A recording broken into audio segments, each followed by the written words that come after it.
ಗುರ್ಲಾಪುರ್ ಕ್ರಾಸ್ದಾಗ ರೈತರದ ಚಳವಳಿ ನಡೆದೈತಿ ಅಂತ. ಏನಂತಾರೆ ಅದಕ್ಕೆ? ಸ್ಟ್ರೈಕ್.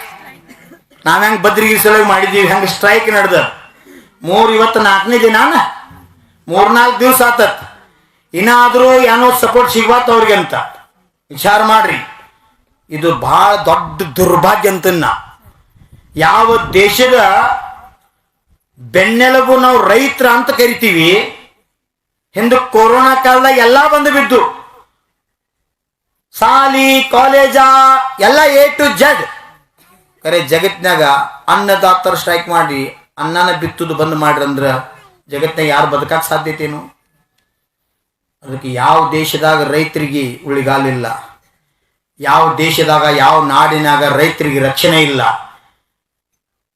ಆ ದೇಶ ಆ ನಾಡು ಆದಷ್ಟು ಬೇಗ ದರಿದ್ರತಾ ಪ್ರಾಪ್ತಿ ಮಾಡ್ಕೋತದಂತ.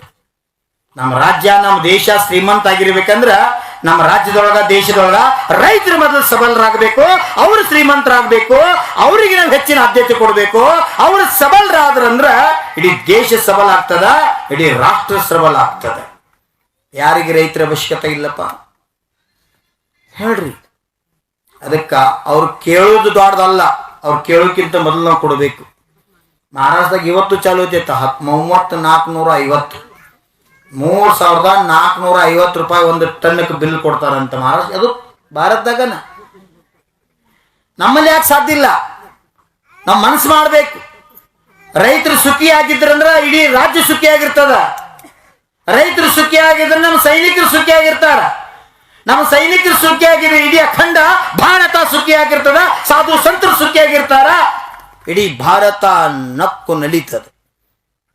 ಸರ್ಕಾರ ಇರ್ಲಿ, ಆ ಡಿಪಾರ್ಟ್ಮೆಂಟ್ ಅವ್ರು ಯಾರೇ ಇರ್ತಕ್ಕಂಥ ಅಧಿಕಾರಿ ಇರ್ಲಿ, ಆದಷ್ಟು ಬೇಗ ಒಳ್ಳೆ ನಿರ್ಣಯ ತಗೊಂಡ ರೈತರು ಸಾಥ್ ಕೊಟ್ರಂದ್ರೆ ನಿಮ್ ಭವಿಷ್ಯ ಉಜ್ವಲ ಅದ, ನಿಮ್ ಪರಿವಾರ ಎಲ್ಲ ಸುಖಿ ಇರ್ತದ. ಒಂದು ವೇಳೆ ರೈತರಿಗೆ ಅನ್ಯಾಯ ಮಾಡಿ ನೀವು ಕುರ್ಚಿ ಮ್ಯಾಗ ಕುಂತಿದ್ರ, ಆ ಕುರ್ಚಿ ಸಹಿತ ನಿಮ್ಮ ಆತ್ಮ ಪತನಕ್ಕೆ ಕಾರಣ ಆಗ್ತದ. 3-3, 4-4, 5-5 ದಿವಸ ಗಟ್ಲೆ ರೈತರಿಗೆ ತ್ರಾಸ ಕೊಟ್ಟ ಏನಾಗುದೈತಿ?